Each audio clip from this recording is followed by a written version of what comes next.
Muy bien, estimados alumnos, bienvenidos a una nueva edición del curso de extensión para universitarios.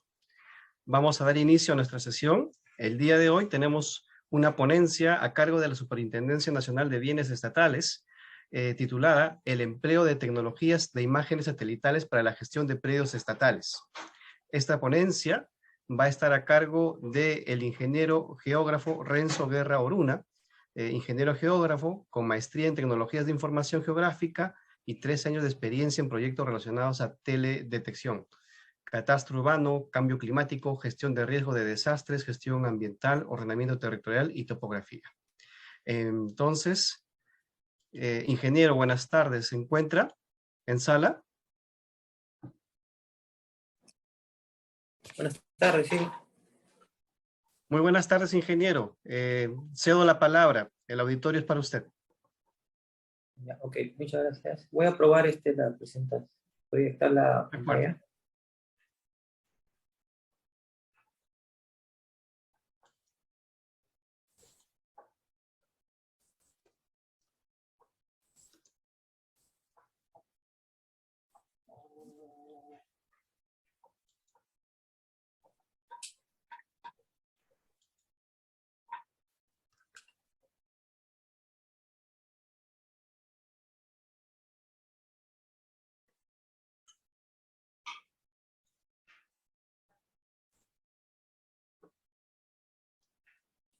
¿Se ve ¿Me confirma? correctamente, ingeniero? Sí, correcto, ¿no? Sí, se ve correctamente. Gracias. Bien, buenas tardes con todos. Quien les habla es el ingeniero Renzo Guerra, ingeniero geógrafo de profesión. Labora actualmente en la Subdirección de Registro y Catastro como especialista en detección y coordinar todo lo que corresponde a levantamiento con drones también, en el ámbito del litoral costero. Y bien, el día de hoy vamos a tener una ponencia que tiene como título el empleo de las tecnologías de imágenes satelitales para la gestión de los predios estatales. Las consultas, preguntas vamos a hacerlas al final para hacerlo más dinámico. Bien, vamos a englobar un poco todos estos términos para poder tener una visión más amplia de los conceptos, definiciones, y luego vamos a hacer unos ejemplos. Primero vamos a definir lo que es la gestión del territorio, ¿no? ¿Qué es lo principal? Bien, en lo que es la definición según el MINAN, ¿no? Es el proceso de articulación de políticas nacionales bajo un enfoque territorial, ¿no? Con la finalidad de garantizar el desarrollo integral de la persona humana, es su objetivo final, ¿no? Y teniendo en cuenta lo que son los aspectos sociales, económicos, culturales y ambientales, ¿no? En ese sentido, lo que es esta gestión del territorio toma muy en cuenta lo que es el ordenamiento territorial, que no es lo mismo, ¿no? Que vamos a ver en la siguiente diapositiva. Acá tenemos un diagrama en donde podemos evidenciar todo lo que comprende este ordenamiento territorial, ¿no? Y acá lo definimos igualmente, ¿no? Que el ordenamiento territorial forma parte de la gestión territorial, ¿no? Conjuntamente con todos los aspectos que vemos en el diagrama, como es zonificación urbana, la demarcación territorial, acondicionamiento territorial, planes de desarrollo urbano, concesiones, catastro y titulación, desarrollo rural, ¿no? Entonces, vamos disgregando desde la parte superior a la parte inferior para ver los conceptos generales y básicos. Vamos a avanzar. Bien, ahora vamos a definir lo que es la teledetección, ¿no?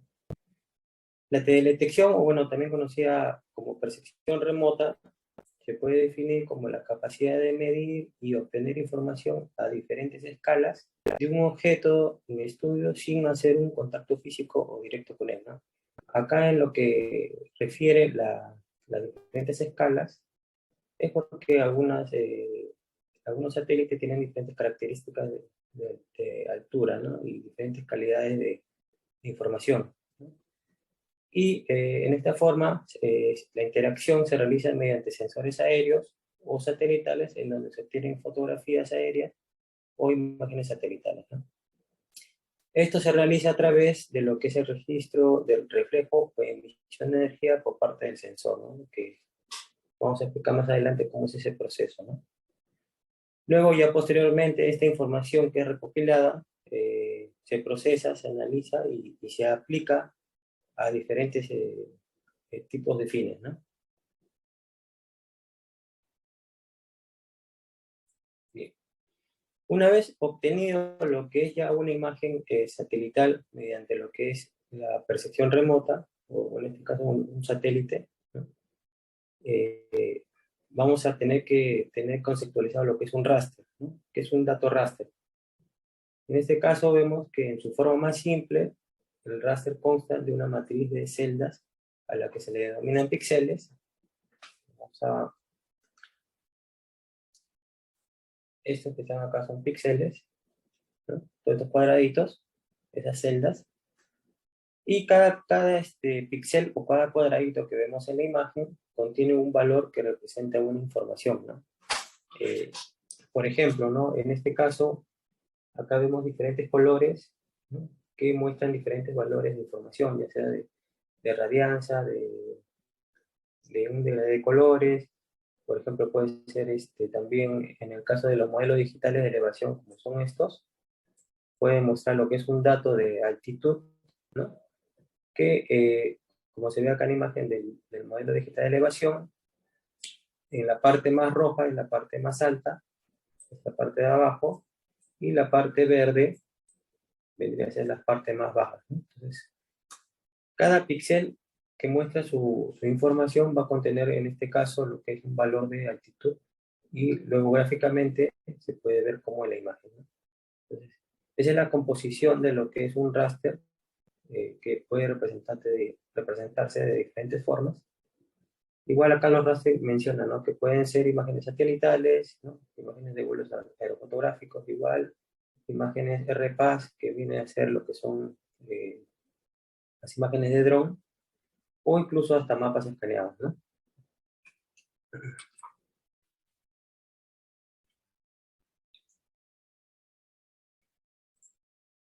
Bien, clasificación de lo que son los sensores, ¿no?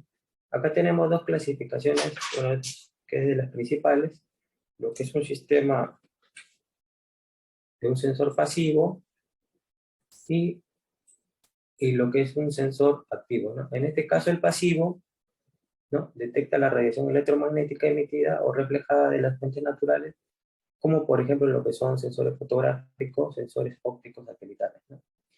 Acá tenemos como ejemplo lo que son los satélites que nos van a dar como producto una imagen satelital, ¿no? Como es el caso de satélite peruano, Perusat, u otros satélites como Landsat, Spot, Pleiades, etcétera, ¿no? Hoy también lo que son las imágenes aerofotográficas, ¿no? Y lo que son el sistema de sensores activos que poseen fuentes internas que generan artificialmente lo que es la radiación. Por lo que, por ejemplo, tenemos lo que son sensores radar y lidar, ¿no? En este caso tenemos también descarga de imágenes de tipo radar que, a diferencia de las imágenes satelitales normales, tienen una diferente composición, ¿no? Lo que son estas imágenes satelitales que están a la izquierda, normalmente están compuestas por mínimo 3 bandas, ¿no? En RGB, ¿no? Y lo que son las imágenes de control radar, normalmente contienen una información en una sola banda, pero el beneficio, en este caso, de lo que son las imágenes en radar, es que se puede visualizar, o no tienen problemas, mejor dicho, con lo que son las condiciones climáticas, ¿no? Por ejemplo, si en cierta parte de la selva existe mucha nubosidad, ¿no? Para el caso de las imágenes radar no afecta y se ve claramente lo que hay en la superficie de esa zona de interés, ¿no? A diferencia de lo que ocurre, por ejemplo, con las imágenes de este tipo pasivo, como son Landsat, Perusat, etcétera, en donde en ciertos sectores se ve afectada por lo que son las condiciones climáticas como nubosidad, etcétera, ¿no?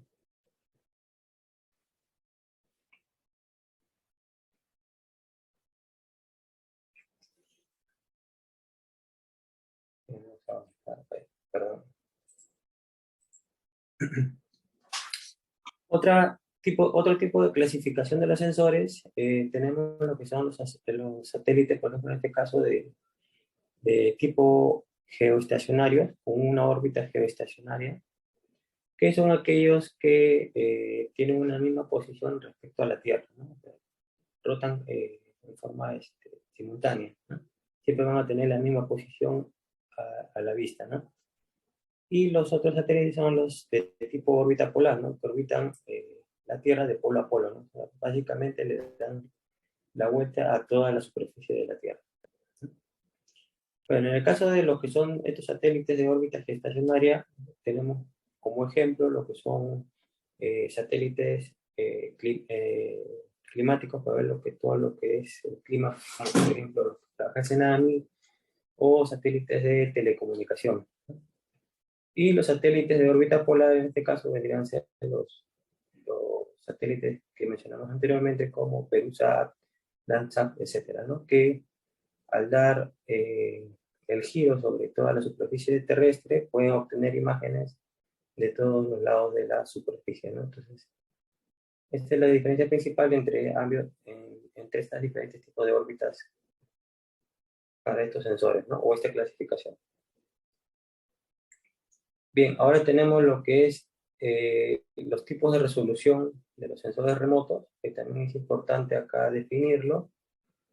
Para este caso tenemos como la primera resolución de tipo espacial. Esta resolución de tipo espacial nos menciona que es una medida de la distancia angular o lineal más pequeña que puede captar un sensor remoto, ¿no? Entonces, en pocas palabras, es el tamaño que representa cada píxel, ¿no? El píxel que está en la parte derecha, ¿no? El tamaño de estos píxeles son lo que representa la resolución espacial, ¿no? Luego tenemos lo que es la resolución espectral, que nos habla acá ya de una medida, pero del ancho de bandas espectrales del sistema, ¿no? Pues supongamos que este es el espectro en el que se está mencionando, ¿no? Entonces, la medida que está hablando del ancho de banda, quiere decir, por ejemplo, de este ancho de acá, ¿no? Supongamos que este es un ancho de, como menciona acá, de 0,4 a 0,45 m, ¿no? Este vendría a ser el ancho de lo que es la resolución espectral, ¿no? Continuamos con el otro ancho, pero estos ya contienen diferentes tipos de información, ¿no? Ahora, ¿para qué sirven este tipo de información que están en el espectro? Es para diferenciar lo que son un tipo de información que vamos a analizar, como por ejemplo, si es una composición de una imagen en RGB, o sea, simple, como se ve una fotografía de un celular, ¿no? Entonces, de esa imagen que captura un celular, o sea, no podemos extraer otro tipo de información combinando bandas, ¿no? Pero a partir de la cuarta banda, quinta y sexta, como ya son las imágenes satelitales, podemos extraer información haciendo combinaciones de bandas, ¿no? Que vamos a ver más adelante cómo es una composición de una imagen satelital con sus diferentes tipos de bandas, ¿no? Bien, después tenemos lo que es la resolución radiométrica, que en este caso hace referencia al número de niveles digitales utilizados para expresar los datos recogidos por el sensor, ¿no? Acá, este tipo de resolución está expresada en ND, ¿no? Niveles digitales. Entonces, cuando vemos, por ejemplo, una imagen que nos dicen tiene 10 bits o tiene 8 bits, ¿cómo la diferenciamos visualmente por la calidad de la imagen, ¿no? Por ejemplo, esta imagen que está a la izquierda, ¿no? Visualmente se ve mejor que esta que está a la derecha, ¿no?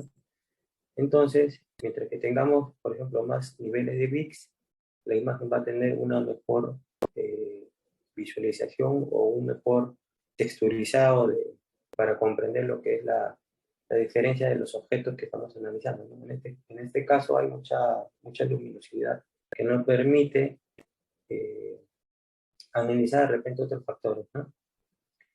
Bien, después tenemos la resolución temporal, ¿no? Que está asociada a lo que es la capacidad del sistema orbital para actualizar la captura de la información de una determinada área, ¿no?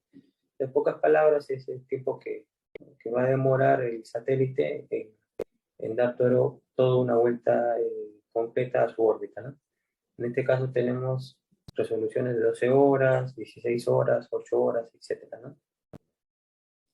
Después tenemos lo que es la resolución angular, que es la capacidad de observar una zona de distintos ángulos, ¿no? Como se ve acá en la imagen, el satélite está posicionado en esta parte, puede tomar capturas acá, acá, acá, ¿no?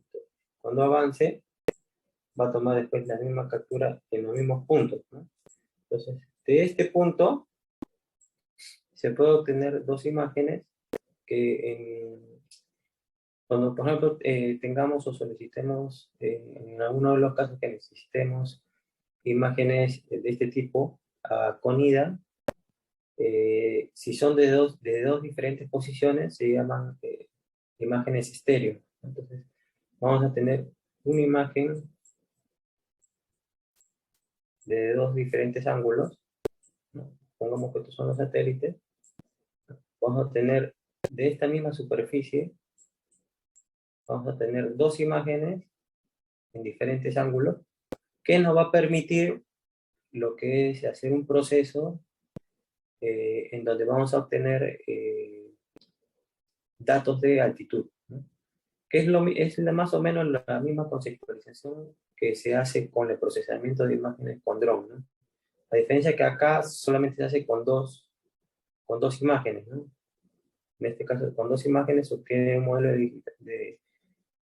digital de elevación, pero con una calidad no muy buena, pero de referencia sí se puede obtener, ¿no? A diferencia, por ejemplo, de un levantamiento con dron, que se obtiene pues entre cada vuelo más o menos 200 a 500 fotografías por vuelo de 25 hectáreas. En ese caso ahí sí se puede tener un modelo de superficie mucho más exacto, ¿no?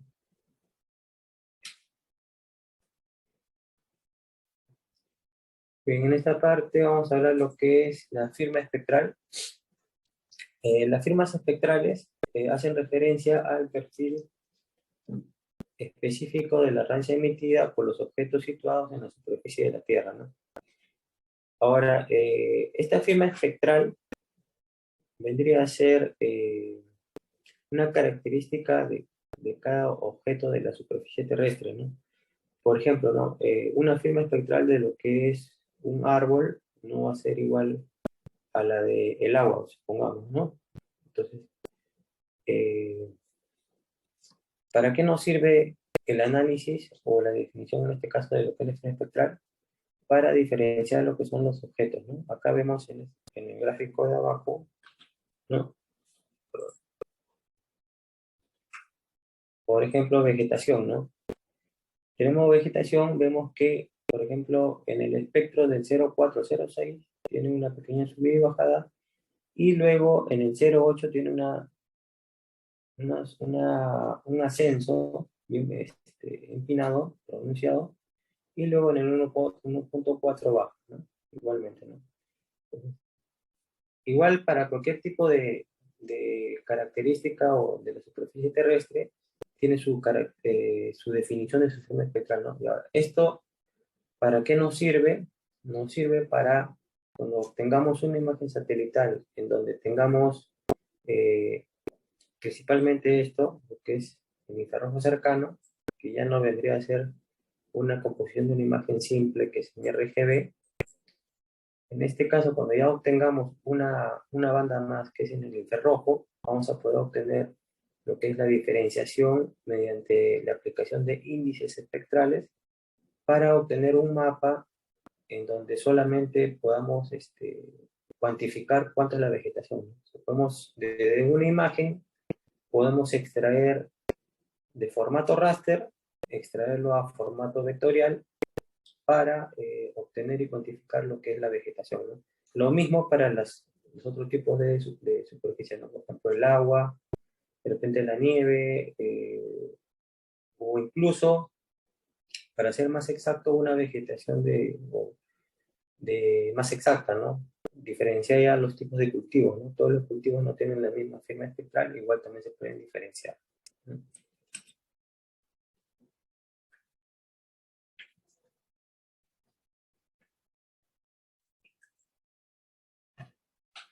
Bien. Ahora vamos a hablar del sistema satelital peruano PeruSat, ¿no? Como bien, de repente algunos ya lo saben, Perú cuenta con un satélite desde el año 2016 que se le denominó PeruSat 1, ¿no? Guión 1, ¿no? Eh, Tiene un peso aproximado de 400 kilogramos, ¿no? Tiene su vida útil de mínimo 10 años, no quiere decir que a los 10 años ya se tenga que desechar. Ahora, una característica principal de este tipo de satélite es que es submétrico, de 0.7 metros, lo cual convierte en uno de los satélites más potentes en Latinoamérica, ¿no? Estando en una capacidad de identificar con precisión objetos en la superficie terrestre aproximadamente de este tamaño, ¿no? Que debe ser 70 centímetros, ¿no? Ahora, el producto en sí de una imagen PeruSat no es una imagen por sí sola de 70 centímetros, ¿no? Sino son dos imágenes que se le denominan a la primera pancromática, que es en blanco y negro, que es la que tiene la resolución de 70 centímetros, ¿no? Acá me falta poner centímetros.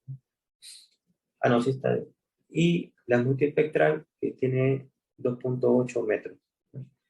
Entonces, la multiespectral, las imágenes multiespectrales son a color, ¿no? Y las pancromáticas, como se ven acá, son en blanco y negro, ¿no? Pero las imágenes pancromáticas tienen una mejor resolución. Y las imágenes en color, que son las multiespectrales, tienen una resolución más baja, ¿no? De 2.8. Entonces, lo que se hace es un proceso que se le llama fusión o pan-sharpening, en el cual se va a unir estas dos imágenes con sus mejores características, ¿no? En este caso, el producto resultante sería una imagen a color de 70 centímetros, ¿no? Que nos va a permitir realizar un mejor análisis de la superficie terrestre, ¿no?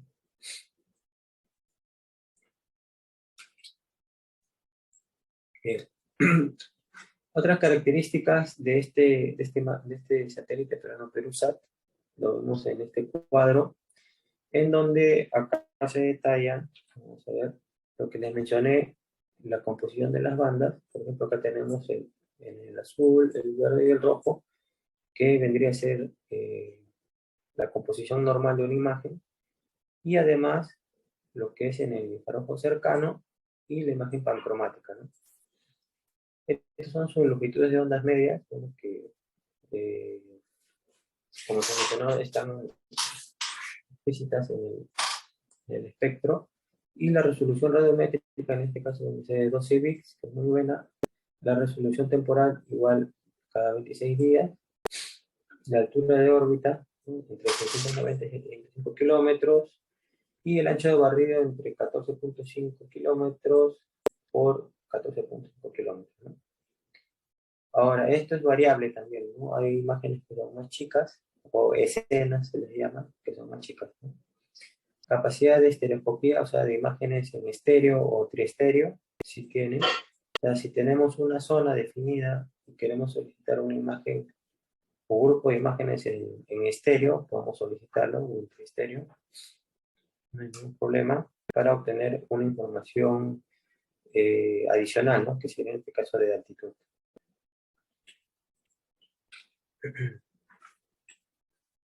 Bien. ¿Cómo se realiza un pedido de estas imágenes a CONIA, ¿no? Al ente rector, en este caso, de atender a las entidades públicas privadas para poder obtener una imagen satelital, ¿no? Hay un correo que está Esto acá, en donde en atención al cliente, si uno es una entidad pública, puede solicitar su usuario y contraseña, o si es estudiante, mediante la comunicación y un formato que se llena, se puede también solicitar imágenes con IA para lo que es, de repente están haciendo su tesis o están haciendo un trabajo de investigación, pueden solicitar una imagen y en convenio con ellos obtener unos beneficios, ¿no? Para hacer la descarga o solicitud de estas imágenes se hace mediante el aplicativo ALPOF. Es un aplicativo que ellos tienen en donde directamente no se hace la descarga, no es más que todo un visualizador para identificar dónde es mi zona de interés y luego ver qué imágenes tengo a mi disposición para poder solicitar. Entonces, solamente lo que voy a poder ver es el ámbito, una captura no muy buena de resolución de lo que es la imagen, para ver en algunos casos también si es que tiene mucha nubosidad, y el catálogo de todas las imágenes que se puede contar, ¿no? Que en este caso son, por ejemplo, Perusat, tenemos Contact, tenemos Spot, Pleiades, esta ya no está ya, ni Terrazat tampoco, ¿no? Entonces, podemos editar esas imágenes y en entre 2 y 5 días aproximadamente es el plazo para atención de estas imágenes, ¿no?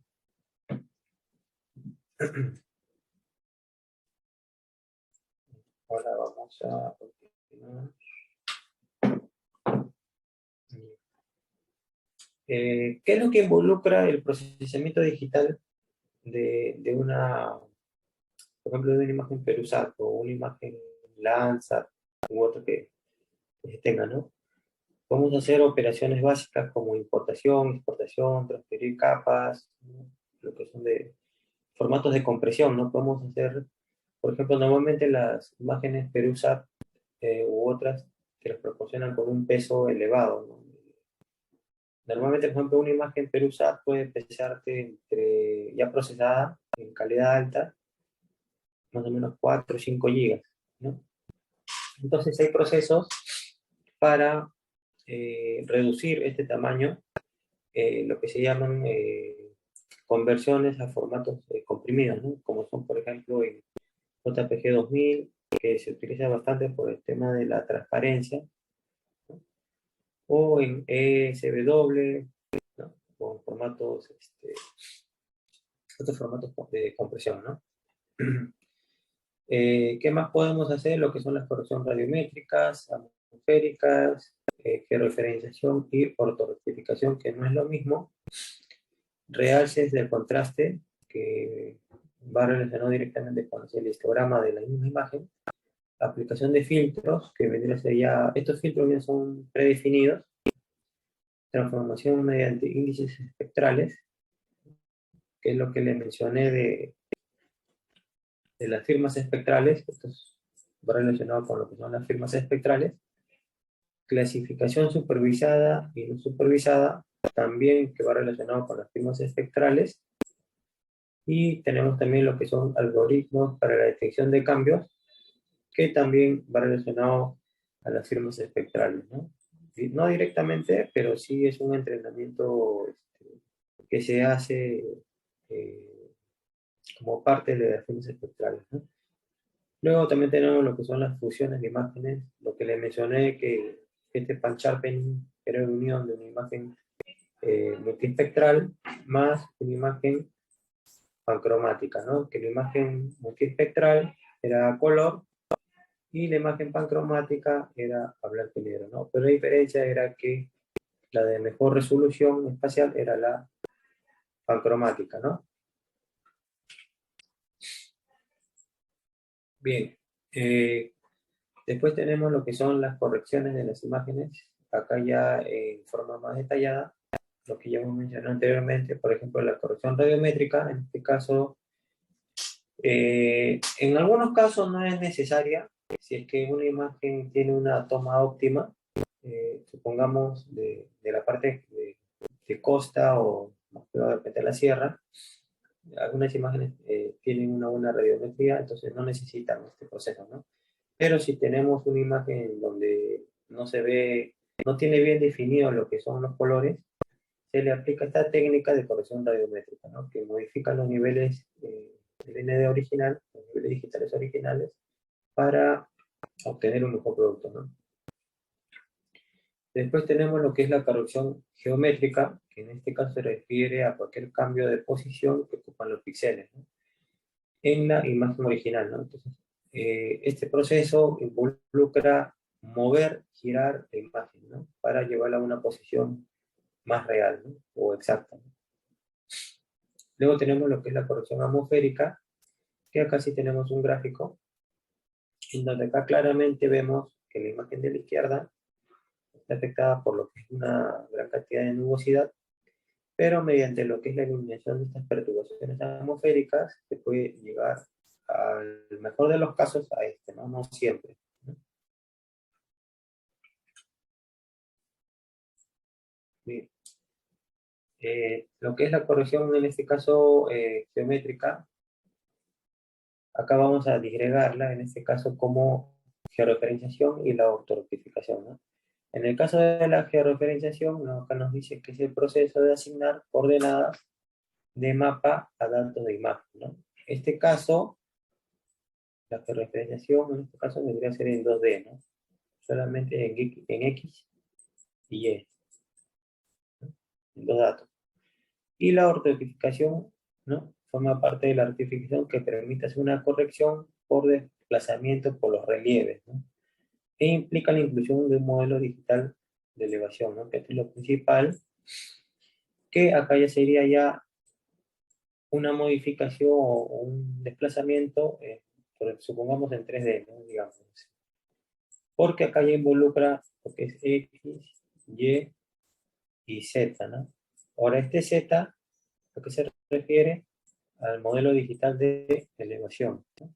Ya tenemos datos de altitud, entonces la corrección va a ser mucho más exacta, ¿no? Entonces, pero hay que tener acá mucho cuidado con este tipo de ortorrectificación porque en algunos de los casos la deformación puede ser mucho y hay que realizar un análisis previo si es que es necesario el tipo de transformación que se va a aplicar, ¿no? Que lo vamos a ver también más adelante para obtener un mejor producto, ¿no?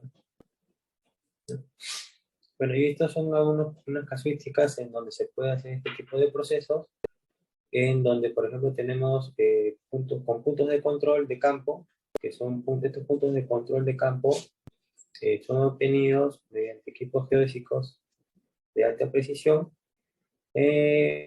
validados en este caso también por el IGN, el ente rector, para obtener una ficha técnica, ¿no? Con estos puntos de control yo puedo referenciar una imagen, ¿no? Entonces, y le doy un valor agregado a esta imagen. ¿Qué más? En base a una imagen que referenciada. Supongamos que esta imagen ya está referenciada, pero es del 2010, no sé, ¿no? Ya. Esta imagen de 2010, supongamos que es esta, ¿no? La imagen referenciada. Y me han proporcionado otra imagen, pero esta es actual, ¿no? En 2022. Entonces, en base a esta imagen de 2010, que ya está referenciada, yo puedo referenciar una imagen más actual. ¿Cómo lo hago? Extrayendo puntos de control de la imagen del 2010 al 2022, ¿no? ¿Qué más puedo hacer? De igual forma puedo extraer puntos de control desde una cartografía base de repente actual, una lotización, etcétera, ¿no? Puedo extraer estos puntos a una imagen satelital, ¿no? Y georreferenciarlo. O por último, desde un mapa o una conexión de un mapa satelital, como son los de Google, pero que no son, en este caso ya no sería tan exacto, ¿no? Esto no tiene una aplicación a nivel nacional que sería que está exacto, ¿no? O sea, si hacemos la comparación en el peor de los casos con los puntos de control proporcionados por el IGN o un levantamiento, no va a dar nunca exacto, ¿no? Va a estar bien desplazado. Entonces, más que todo, esto es un acercamiento de la imagen para obtener de repente un mejor análisis y se quiere hacer superposición, ¿no? O sea, al momento de superponer, va a caer un poco más exacto de lo que realmente estaba, ¿no? O sea, si tenemos una imagen que tiene un desplazamiento, asumamos de 20, 30 metros, entonces, con ese tipo de desplazamiento no podemos hacer una superposición, ¿no? Y si no tenemos puntos de control, no tenemos una imagen referenciada o cartografía base, podemos hacer un acercamiento, ¿no? Siempre indicando cuál es la fuente, con una conexión de mapa satelital, ¿no? Bien, ahora vemos lo que son los índices espectrales. En este caso, los índices espectrales ayudan a identificar lo que son las características físicas de las coberturas, como por ejemplo casco urbano, ¿no? Que casco urbano lo vemos acá como morado, ¿no?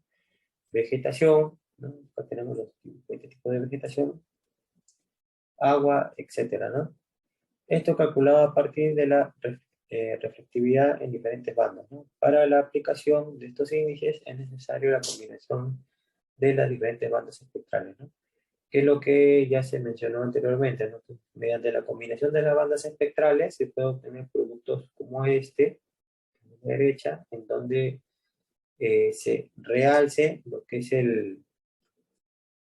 las características físicas de ciertas entidades, ¿no? En este caso el casco urbano, vegetación, o el agua, como está acá, ¿no? Etcétera, ¿no?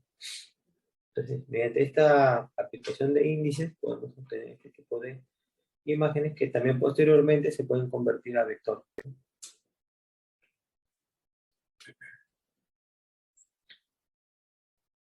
Bien, acá tenemos lo que es clasificación de lo que son las imágenes.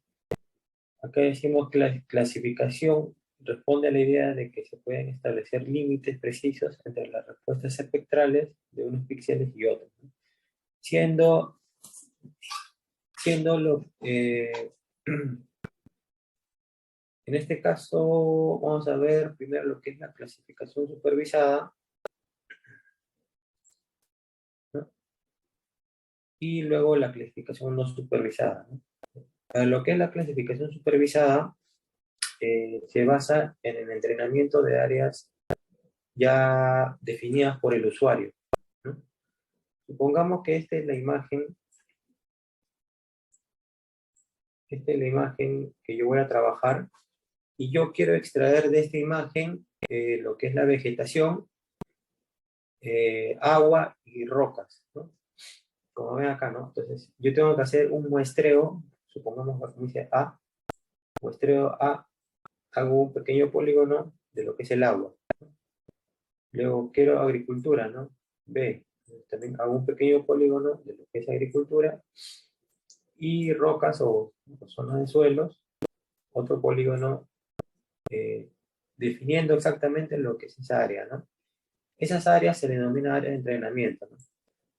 Entonces, en base a estas áreas ya definidas manualmente por el usuario, se va a obtener lo que es una clasificación supervisada, identificar este producto y posterior producto, ¿no? Ahora, este tipo de clasificación ya es mucho más fácil la conversión a lo que es un formato ya vector y posteriormente cuantificar lo que es ya cada tipo de entidad, ¿no? Como es el agua, vegetación y lo que es el suelo, ¿no?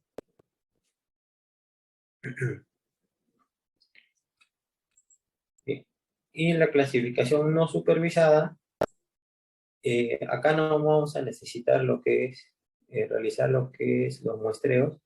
Acá simplemente es algo más automatizado. Entonces, ¿qué es lo que se hace? Se define el número de categorías, ¿no? Entonces, yo indico, por ejemplo, que quiero hacer una clasificación no supervisada de 10 categorías, ¿no? Quiero hacer 10 categorías, o 8 como en el ejemplo. Supongo que quiero hacer una clasificación de 8 categorías, ¿no? Solamente se le indica al software y el software va a hacer el procesamiento de lo que tenemos de la imagen original, lo va a clasificar de esta forma, ¿no? Pero acá ya no están definidos cuál es vegetación, cuál es agua, cuál es suelo, ¿no? Entonces, este es otro trabajo posterior, ¿no? Entonces, ya posteriormente nosotros tenemos que unir, ¿no? De repente el 4 con el 6 es vegetación, o el 6 con el 3 es agua, etcétera, ¿no? Entonces, acá visualmente tenemos que hacer la unión de categorías para identificar después lo que son las entidades, ¿no?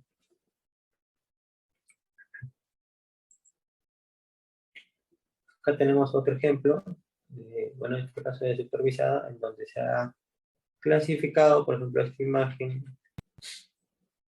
cerca acá al río, en donde ya es un trabajo más minucioso, en donde se ha hecho ya el muestreo de lo que son de todos los tipos de vegetación y todo lo que es la selección del agua, ¿no? Para la posterior identificación y clasificación de esta imagen. Entonces, para llegar a esto, en realidad hay que ser bien minucioso para lo que es las muestras, ¿no? Las áreas de entrenamiento. ¿Por qué? Porque si uno hace, vamos a hacer un ejemplo acá. Si uno hace, por ejemplo,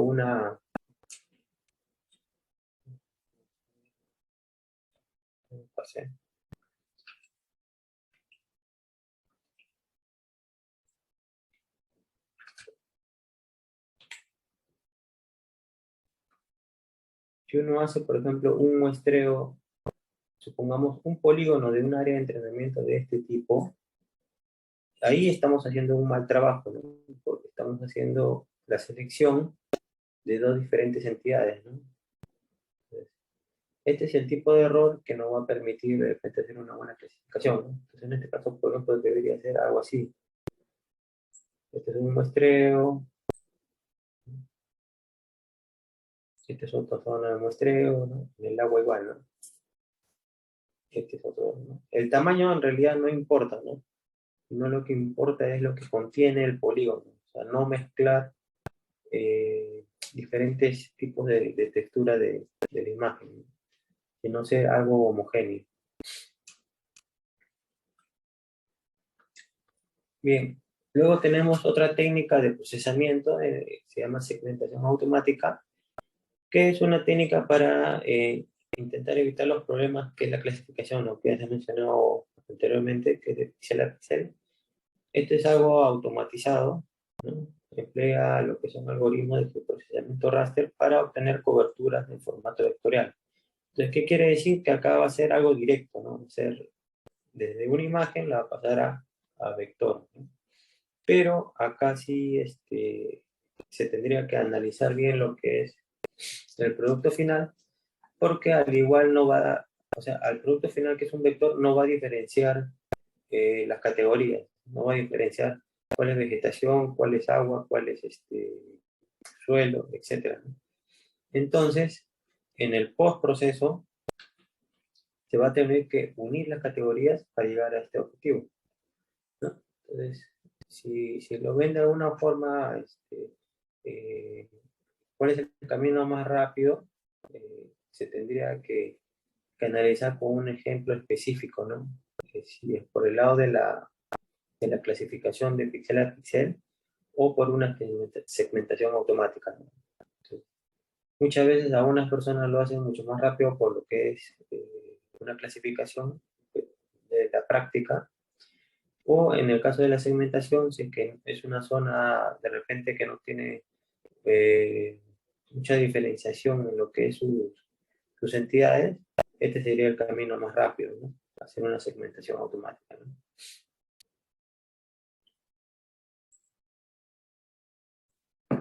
Y ahora tenemos lo que es la detección de cambios, ¿no?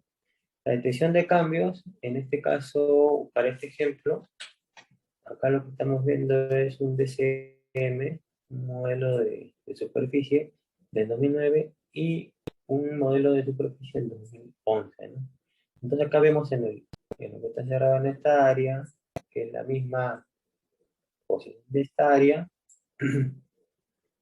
qué es lo que ha variado, ¿no? Entonces, para hacer esta detección de cambios en base a dos modelos digitales de elevación, eh, mínimo te va a pedir dos imágenes para hacer el cruce y poder identificar lo que es el cambio que se obtiene en estos dos modelos digitales de elevación, ¿no?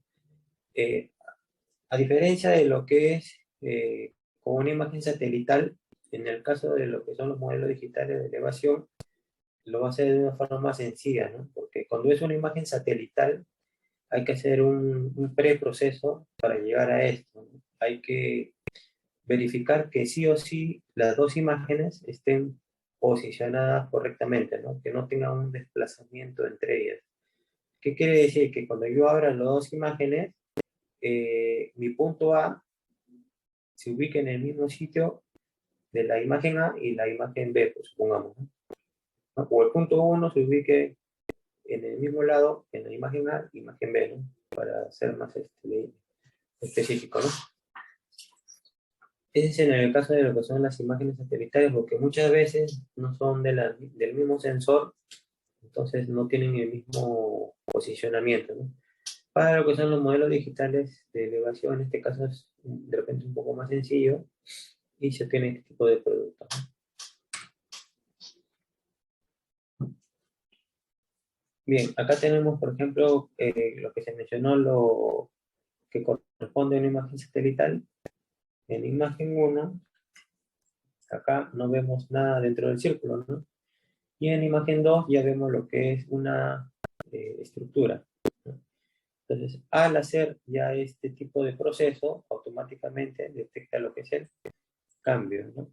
Pero como indiqué anteriormente, se tiene que verificar que estas dos imágenes estén correctamente alineadas. Supongamos, ¿no?, que este vértice de acá, cuando yo apague esta capa, caiga correctamente en este vértice, ¿no? ¿Por qué? Porque si el vértice de ambas imágenes no corresponde, ¿qué es lo que va a pasar? Que toda mi imagen me la va a pintar de azul. Va a pensar que toda la imagen ha tenido un cambio, ¿no? Entonces ahí se manejan los rangos, ¿no? Y el producto ya no va a ser el óptimo, ¿no? Bueno, este es un ejemplo más claro ya con una cobertura vegetal, en donde visualmente se observa pues, la pérdida de este tipo de cobertura desde el 2004 hasta el 2006, ¿no?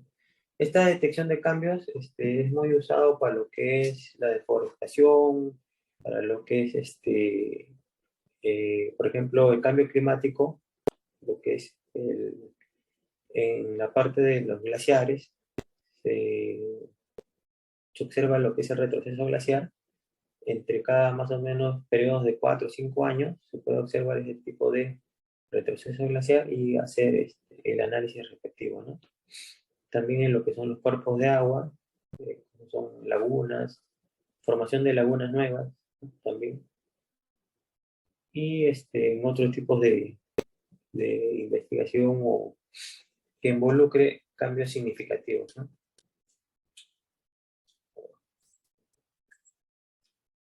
Y después tenemos lo que es el Deep Learning, que el Deep Learning consiste en el diseño de algoritmos que tratan de imitar el cerebro humano, aprendiendo hasta niveles superiores al Machine Learning, ¿no? Que está comprendido el Deep Learning dentro del Machine Learning, ¿no? ¿Qué es lo que se hace acá? Se hace un entrenamiento en el software para identificar, por ejemplo, como está acá en imagen, a ver, lo que son las estructuras, ¿no? Este tipo de techos, ¿no? Entonces, si yo hago el entrenamiento mediante este tipo de programación que se hace en diferentes softwares, en Envy, Erdas, en ArcGIS, se hace el entrenamiento, se puede obtener un producto de este tipo, ¿no? Para lo que son las coberturas de los techos, ¿no? Al igual, por ejemplo, de repente de los árboles, ¿no? Puedo hacer el entrenamiento para que identifique los árboles y una vez obtenido ese entrenamiento para los árboles, puedo identificar toda la cantidad de árboles que existe en una imagen, en una escena, y cuantificarlos para cualquier tipo de inventario u otro objetivo que se tenga, ¿no? ¿Cuáles son los campos de aplicación para lo que es la teledetección? En este caso, ¿no? Podemos hacer estudios de evaluación de riesgos, lo que se hace en CNPRE, ¿no? Ya sea de origen natural, bueno, que se emplee en este caso de lo que son los EVA, ¿no? Los estudios de evaluación, análisis geológicos y geomorfológicos, ¿no? Se hace en GEMET, ¿no?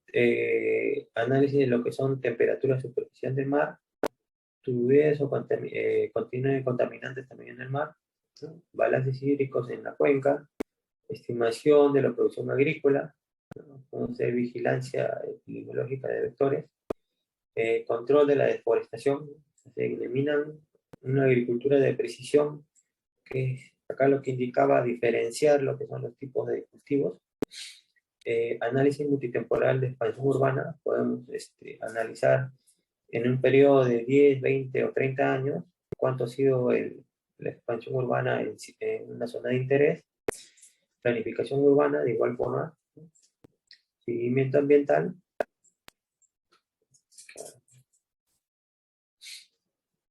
Bien.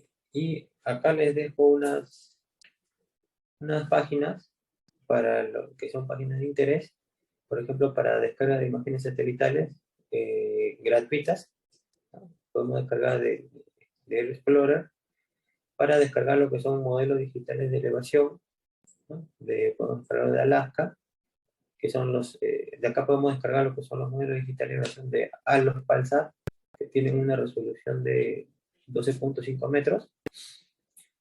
Luego, el portal de infraestructura de datos espaciales, ¿no? De JOIDEP, bueno, que ahora ya ha cambiado, ya no está, ¿no? Hay otro más actual, ahora se lo voy a pasar. También tenemos descarga de imágenes satelitales de la ESA, ¿no? Acá necesita un registro, bueno, en realidad todo necesita un registro. Descarga de imágenes satelitales también de Brasil, del INPE, de su satélite, entonces podemos descargar.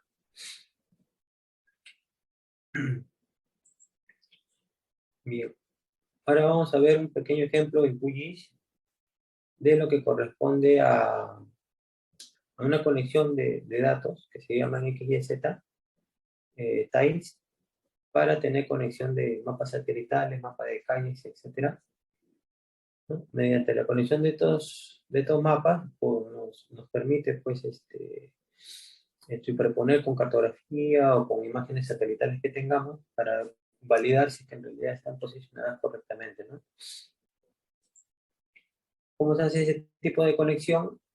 Bueno, acá también quiero aclarar que el QGIS es un software libre, ¿no? Es un software libre muy utilizado con mucho potencial, muy similar al ArcGIS. Y bueno, su descarga desde la misma página de QGIS, que se puede descargar cualquier versión gratuitamente, y nos va a permitir hacer muchas cosas, ya sea con vectores o ya sea también con imágenes satelitales, ¿no?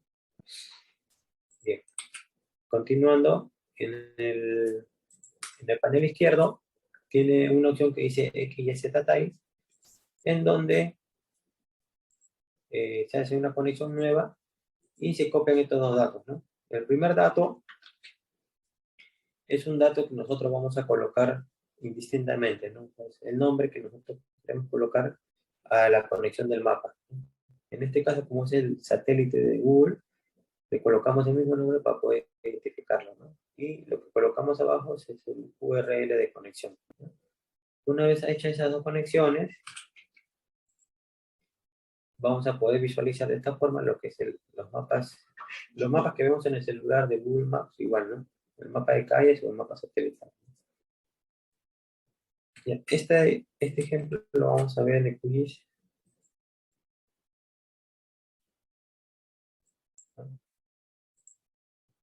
Vamos en el QGIS. Vamos a abrir directamente una página.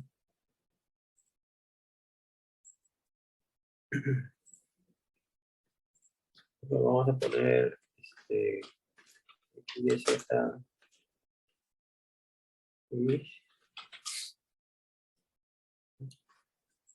Y en esta página,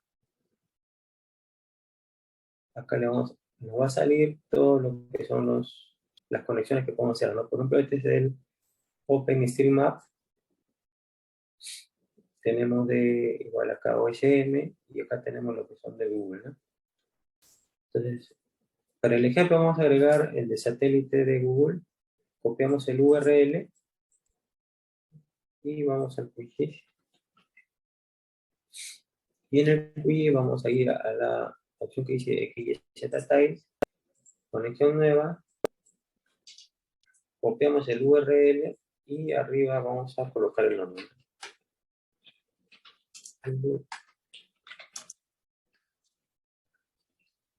¿No? Y damos en aceptar, ¿no? ¿Cómo lo agrego al mapa? Puedo arrastrarlo, puedo darle clic derecho y agregar al proyecto, y de igual forma se va a agregar, ¿no?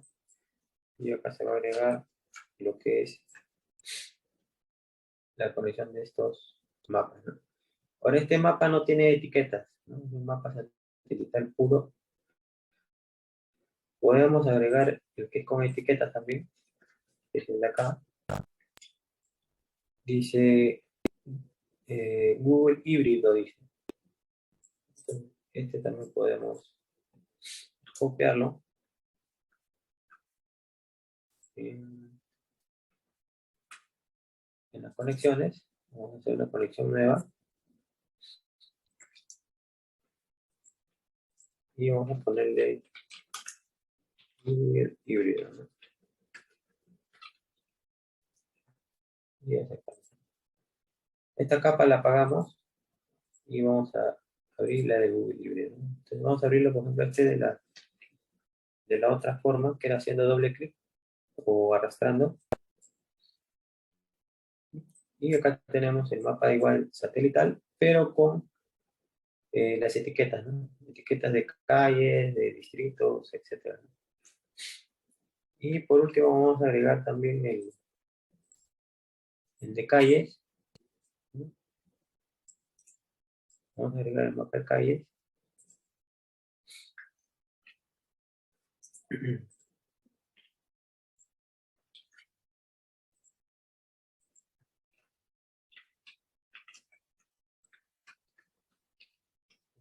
Google Mapas.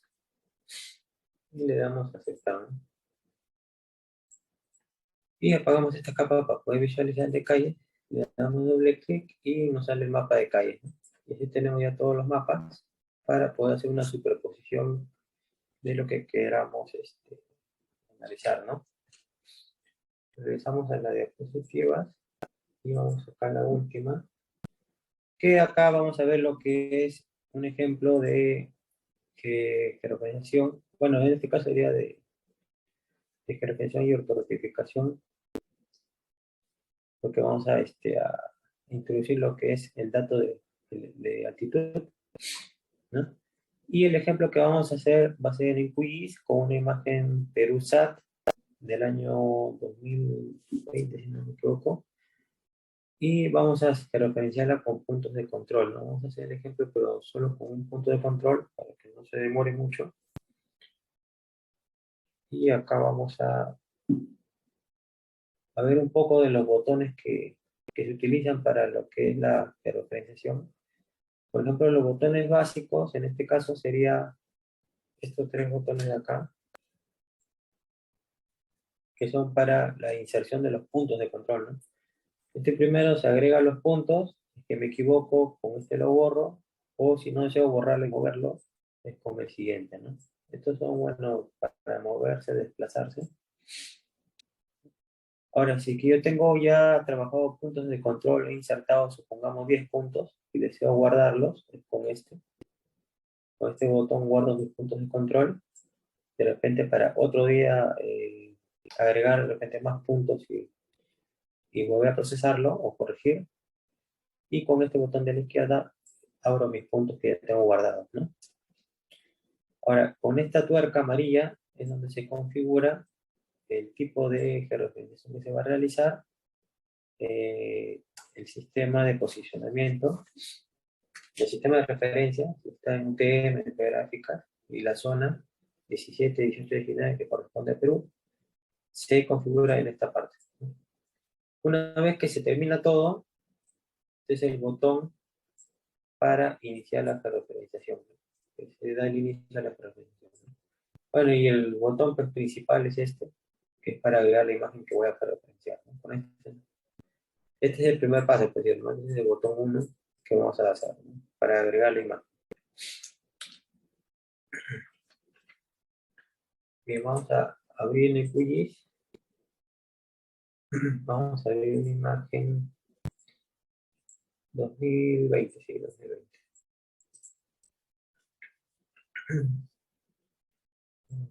Esto. Tenemos esta imagen del 2020 que corresponde a, vamos a ubicarlo con el híbrido. Esta parte corresponde a Ancón. Si vemos, esta imagen corresponde a Ancón, o si no, también la podemos ver con el de calles, que corresponde a Ancón. Entonces, ¿cuáles son los puntos de control en este caso que nos van a servir para hacer la georreferenciación? Los voy a abrir.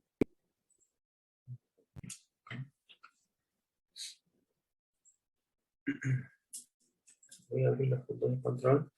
Cuando tengamos un formato shapefile y queramos abrir el QGIS, el archivo que se tiene que abrir es este, el que termina en s.shp de shape, es el que contiene el vector, ¿no? Este es el que se arrastra a lo que es el panel, ¿no?, de la vista. Y luego para configurar el color y las etiquetas se le da doble clic y acá configuramos lo que es la simbología, ¿no? Yo quiero este color verde, tamaño 2, y en etiquetas, como una etiqueta sencilla, que se muestre el ID del punto, un área hacia atrás, y acá vemos, ¿no? Y acá vemos la ubicación de los puntos. Ahora yo veo acá el punto, pero no sé en qué parte voy a referenciar. Entonces, ¿qué necesito?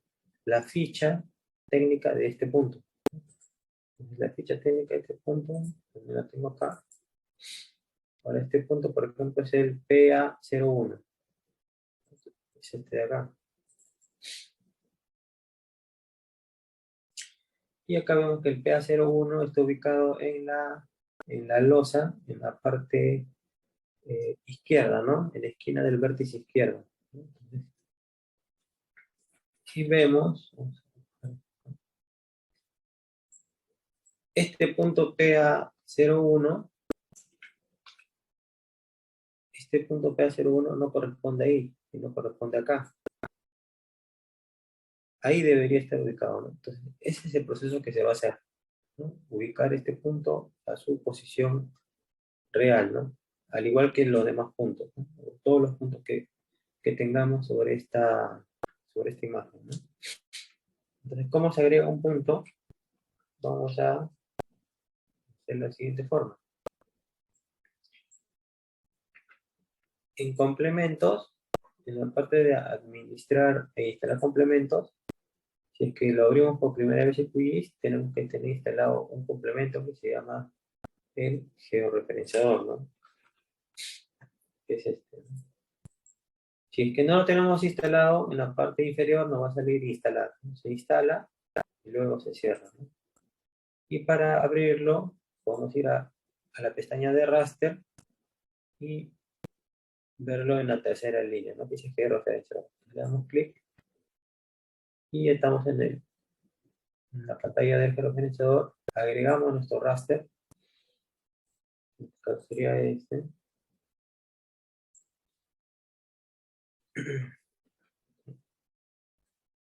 Tenemos acá nuestro raster. Y por ejemplo, acá vamos a ubicar, por ejemplo, esta es la losa que se mencionó, que es el PA01, que con el botón que está en la parte amarilla, vamos a ubicarlo en este punto, ¿no? Este corresponde al PA01, ¿no? Entonces le vamos a dar clic, vamos a dar un punto de lo más cercano que se pueda, y nos sale esta ventanita, ¿no? Entonces, en este caso, como solamente nos pide valores de X y Y, vendría a ser una georreferenciación, ¿no? no estamos introduciendo un dato de aptitud, ¿no? Entonces luego vamos a la ficha, y en la ficha tenemos acá todo lo que son las coordenadas, y por ejemplo vamos a copiar el norte, ¿no? Que es esto sería el Y. El norte, la zona Y, y luego copiamos el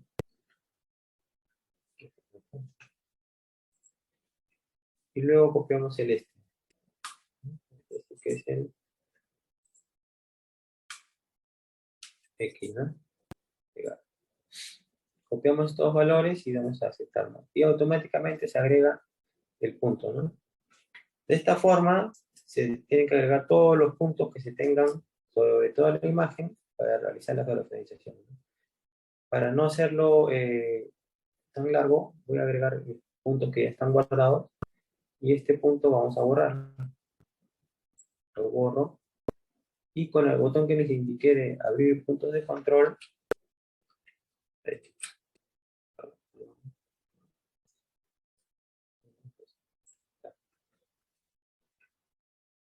con el botón que es abrir puntos de control, voy a abrir mis puntos de control que ya tengo guardados, ¿no?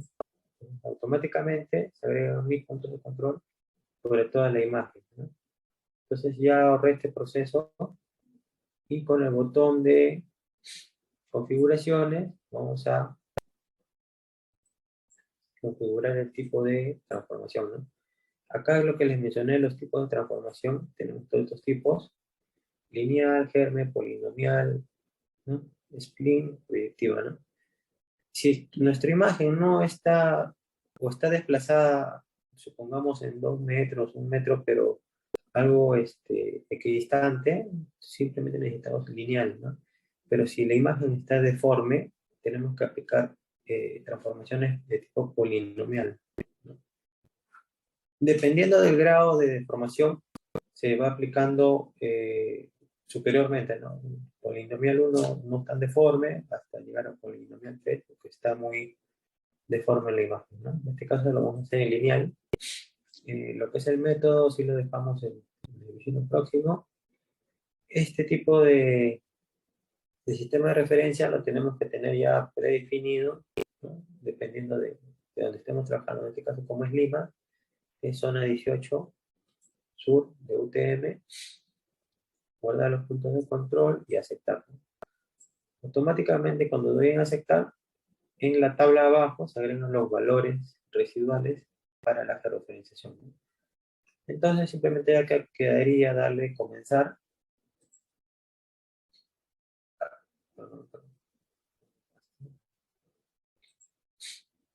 Como se cerró la ventana, voy a cargarlo.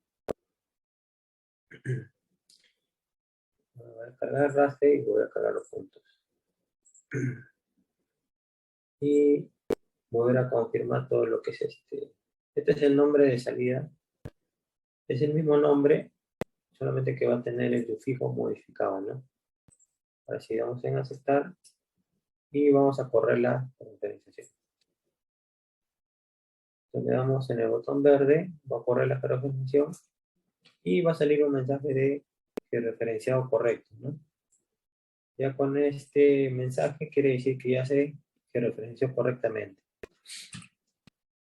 Entonces lo que vamos a hacer ahora es abrir esa imagen. Vamos a abrir esa imagen,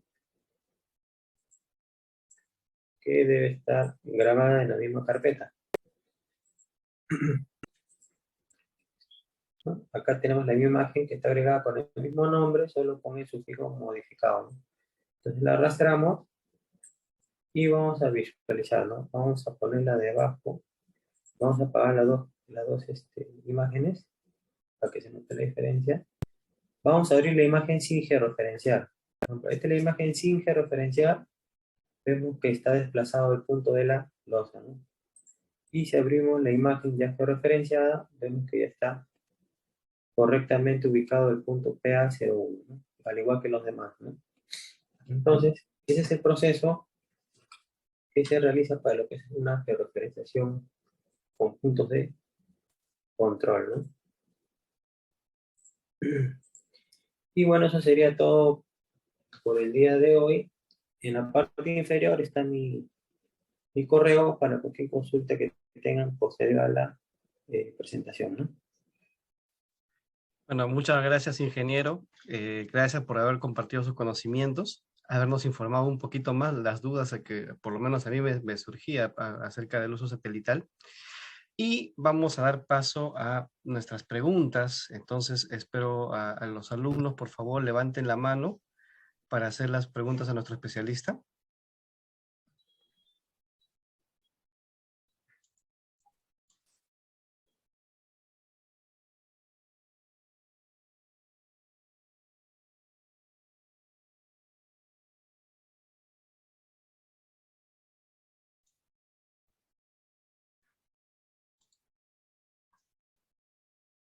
Estimados alumnos, se los invito a formular sus preguntas, por favor.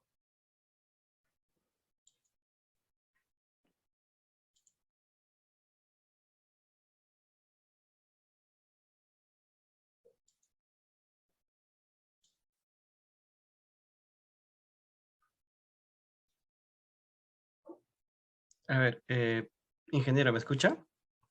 Sí, Sí, primero que en el chat nos dicen que la explicación ha sido un tema bastante técnico, han aprendido. Y hay una pregunta, ¿no? Con respecto al sistema de referencia, algunas instituciones públicas siguen utilizando el sistema PSAD.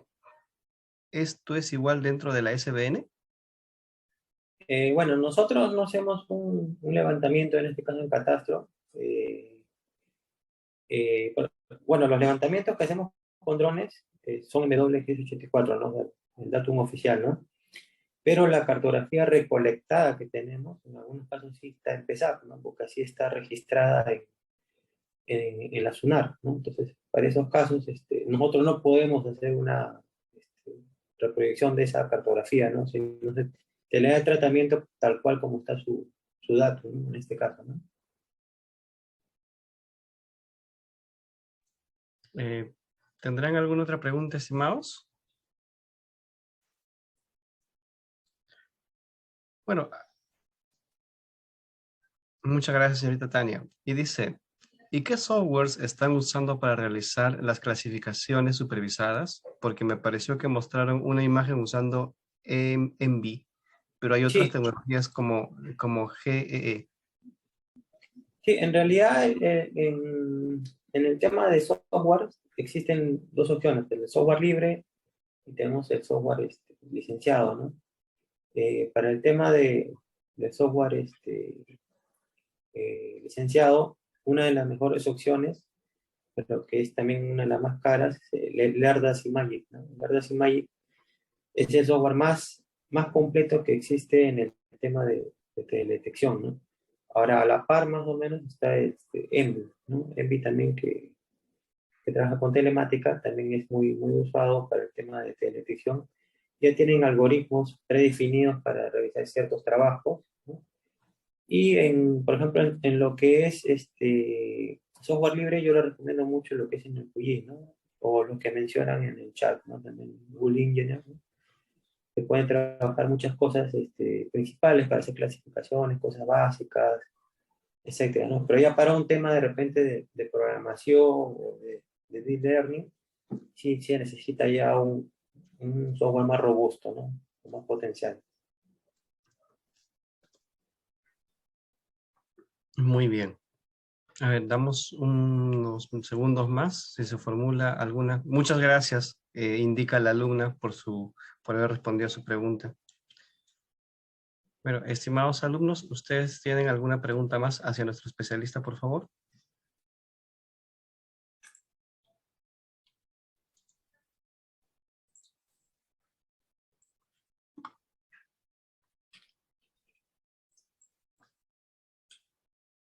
Muy bien, parece que ya no hay más preguntas, ingeniero. Le invitamos, si pueda, por favor, primero comprometerlo a unas preguntitas que nos pueda formular usted, no ahora, después nos puede alcanzar por correo electrónico, porque ya se viene la evaluación de los alumnos. Y si nos puede dar alguna recomendación de repente, bajo su experiencia profesional, a estos jóvenes profesionales. Claro, bueno, primero ante todo agradecer la participación de todos por su tiempo y recomendarles que siempre estén informándose y actualizados, ¿no? En el tema de lo que son las tecnologías nuevas, ¿no? De repente para uno ha sido muy técnico la ponencia, pero conforme uno ya se va familiarizando, leyendo o viendo con ejemplos, o viendo de alguna forma cómo lo relaciona con mi carrera, les va a servir de mucho, ¿no? Porque es un insumo muy necesario para los trabajos, por ejemplo, en SBN o en la universidad, ¿no? Es algo que siempre complementa a un profesional, ¿no? Claro. Bueno, desear suerte, ¿no? Y si tienen alguna consulta, como mencioné, dejen mi correo para cualquier consulta y yo, dentro de mis posibilidades, ayudarles, ¿no? Muchísimas gracias por esa disponibilidad y lo despedimos de la manera bastante cálida. Eh, Dice, los estudiantes de ingeniería agradecemos esta ponencia técnica. Ok, muy bien. Entonces, muchísimas gracias. Estimados alumnos, damos por concluida esta primera presentación. Vamos a tomar un break. Nos volvemos a encontrar en 8 minutos o en 10 minutos para la siguiente exposición del siguiente especialista. ¿Sí? Muchas gracias, chicos, y por favor traten de habilitar sus cámaras. Recuerden que en las bases del curso de extensión para universitarios menciona como requisito la actividad de ustedes y también la asistencia de ustedes, ¿ya? Entonces, nos volvemos a encontrar en, en 10 minutos. Vamos a arreglar algunos problemas técnicos y en 10 minutos empezamos con la siguiente ponencia, ¿sí? Bueno, gracias.